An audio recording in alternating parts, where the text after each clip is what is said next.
Então, general, primeiro vai fazer uma declaração, vai fazer uma avaliação. O senhor me dá licença, vamos tirar uma cadeira, que eles estão muito grudados um no outro. Vai ficar horrível. E aí depois os senhores fazem as perguntas. Se for o caso, se ele quiser, a gente faz uma sessão de perguntas. Por favor. General. Bom, gente, boa noite aí a todos. Né? Eu cheguei em Porto Alegre hoje às 18 horas, no momento que o avião tocou ao solo, sobre o acontecimento lá em Juiz de Fora com o deputado federal Jair Bolsonaro, nosso candidato a presidente. Primeira coisa, em qualquer situação dessa natureza, a gente procura esclarecer o que está acontecendo, né? Da forma como ocorreu. Então, a gente sabe que foi uma manifestação que ele estava participando, como ele tem feito em todos os lugares onde ele vai, é recebido por um grande número de pessoas, e alguém infiltrado daquela multidão foi lá e o feriu com uma certa gravidade. Né? Era uma arma branca, uma arma de porte grande, né? E que atingiu a região aí do intestino, né? E obrigou a que ele fosse submetido a uma primeira cirurgia.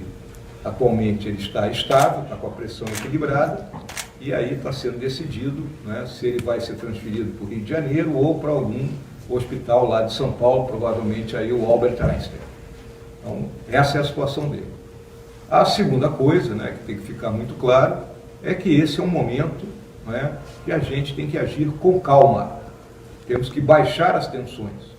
Eu já vi algumas declarações do tipo que o Bolsonaro, ele enfiou a barriga na faca do cara, por declarações que ele faz nos locais que ele visita, né, que são as figuras de retórica que ele usa. Eu já há algum tempo atrás tinha me referido que essa questão dos ódios e paixões que estão sendo colocados, principalmente nessa eleição, eles não vão de acordo com as nossas tradições. E se vocês lembrarem que a última vez que um candidato a presidente ele sofreu um atentado foi há 52 anos atrás, em 1966, quando o general Costa e Silva era candidato e houve aquele atentado da bomba no aeroporto de Guararapes, com todas as baixas que ocorreram. Então isso não é da tradição da história política do Brasil. Esse tipo de coisa ocorre muito naquelas eleições municipais, no interior, ou na Baixada Fluminense, no Rio de Janeiro, com aquelas ligações que determinados candidatos têm, seja com crime organizado, seja com milícia, né? Coisas dessa natureza. Então, qual é a palavra-chave hoje? É calma, é cerrarmos uns com os outros, é entendermos que isso é um processo político, nada mais do que isso. Isso não é uma guerra civil.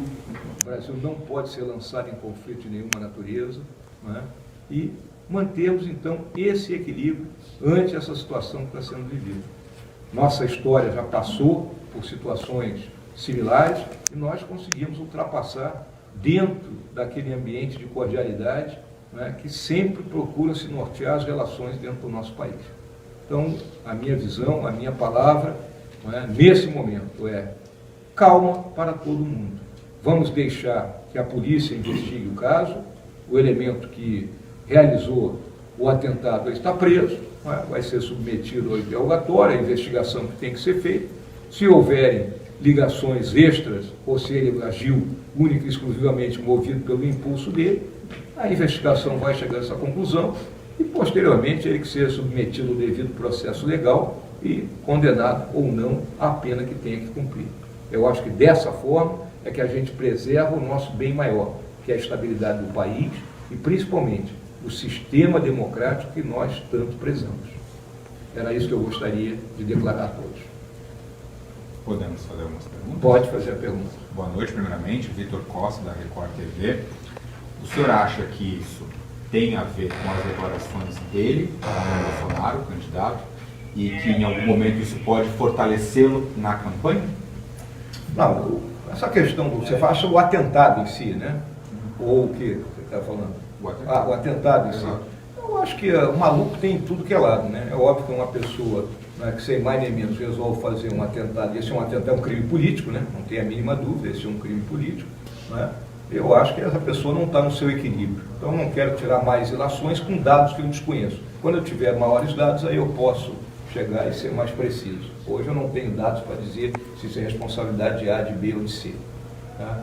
E na minha visão, acho que o Bolsonaro sairá desse processo maior do que ele entrou. General, Camila Faraco do SBT. O candidato Bolsonaro, ele usava colete à prova de balas no momento do ataque? Não, estava sem colete. E era uma recomendação nossa que ele usasse colete. Mas o Bolsonaro, ele é impulsivo, né? Ele seguia as orientações dos policiais federais que o acompanham? Tem policiais federais, tem a equipe dele que é de segurança que já acompanha há algum tempo, o próprio general Heleno está o tempo todo com ele, sempre recomenda isso aí, e sempre houve a preocupação nessa questão de multidão com a arma branca, que é o que a gente sabe que é o que ocorre nesse momento.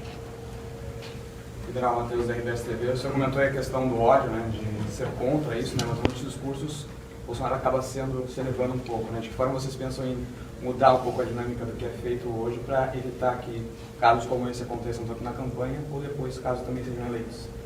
Os ódios, né, são colocados aí pelas mais diversas pessoas, inclusive pessoas esclarecidas. O Bolsonaro usa as figuras de retórica dele, que é a forma como ele sempre se expressou. Ele é o Bolsonaro. Não adianta que você vai ter o Bolsonaro paz e amor, né? Ele não vai ser a forma, porque ele vai estar se violentando. E a figura de retórica. Mas nesse aspecto que você está falando, né, Matheus, eu já vi agora aí uma famosa comentarista de televisão, que eu não vou citar o nome, né, dizendo que é bem feito pelas coisas que ele diz. Como é que uma pessoa, né, comenta um fato dessa natureza contra, né, alguém que está sofrendo e está com risco aí da própria vida? Né? Isso suscita os ódios. General, Alexandre Elmi, para a Folha de São Paulo, qual é o risco de vida que o candidato corre nesse momento, pelas informações que o senhor tem? Qualquer ferimento no abdômen, né, principalmente quando perfura o intestino, pode resultar numa infecção. Né? Esse é o risco. Esse é o risco? Esse é o risco. É uma informação médica? É informação médica. O senhor assume a campanha durante esse período que ele está internado? Provavelmente sim, né? Mas ainda temos que agora nos reorganizar. Né? Vamos lembrar o seguinte, a nossa campanha é feita no lombo da aviação comercial. Eu me retiro daqui de Porto Alegre amanhã num voo da Gol, né? Eu não tenho jatinho, não tenho nada, se tivesse eu ia embora agora, né? Mas não tenho essa disponibilidade. Então eu tenho que chegar lá ao Rio de Janeiro, nesse meio tempo terá somado a decisão de para onde ele será transportado, me reunir com todas as pessoas que estão trabalhando na campanha e ver qual é a nova, né, roupagem que nós vamos dar, porque na minha visão ele vai levar uns 15 a 20 dias aí, que é praticamente o prazo para a eleição para se recuperar. Né? General, o candidato Bolsonaro, com a experiência militar, e o senhor também, obviamente, né, natural, chegou a aconselhá-lo de usar o colete? Sim, ele usou o colete em outras oportunidades. Né? Ele estava com colete em outras oportunidades. Creio que naquela manifestação lá na Ceilândia, que foi ontem, né? Foi ontem a Ceilândia, né? Ele estava de colete. Mas não teve um preparo, talvez, foi pego de... Foi pego de surpresa, né?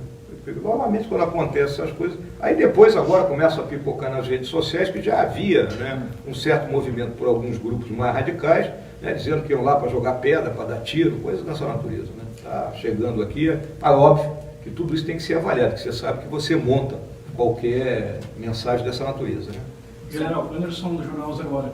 O senhor falou muito em calma. A chapa vai adotar uma postura para garantir essa calma daqui para frente na campanha eleitoral?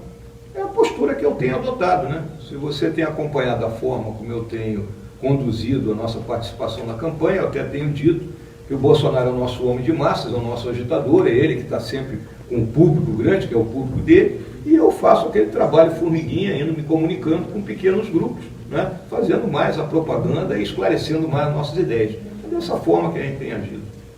O senhor afirmou agora à tarde que a revista Cruzoé que atribuiu o atentado ao PT e que disse que se querem usar a violência, os profissionais da violência somos nós. O que o senhor quis dizer com essa frase?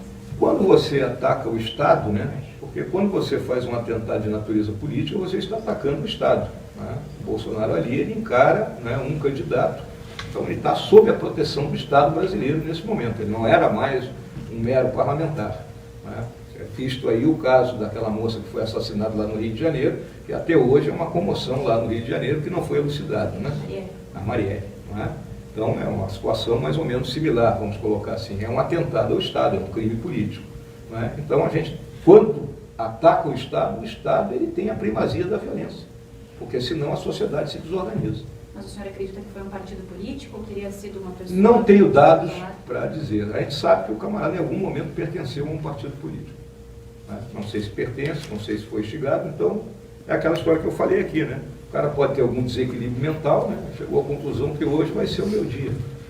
Vamos lembrar, o assassino do Lincoln, o John Wilkes Booth, foi movido pela sua própria livre-arbítrio, vamos colocar. Gente, acho que deu, né? General, mais alguma coisa? Tem mais alguma dúvida aí? Bem rapidinho, general. Vamos lá, tranquilo. Jogo rápido. Nessa configuração, o senhor caracteriza, então, o que sofreu Marielle Franco com o mesmo atentado que o Bolsonaro? É a mesma coisa, né? O senhor acredita? Não é a mesma coisa. A Marielle diz... Qual é a tese em relação à morte da Marielle? Que ela foi assassinada pela ação que ela tinha em determinadas comunidades do Rio de Janeiro e aí feriu os interesses da milícia, sei lá quem que estava lá, né?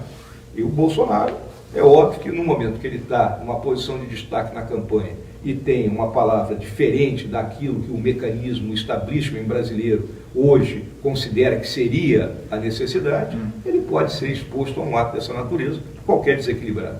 Só uma última pergunta. A sua chapa Tranquilo.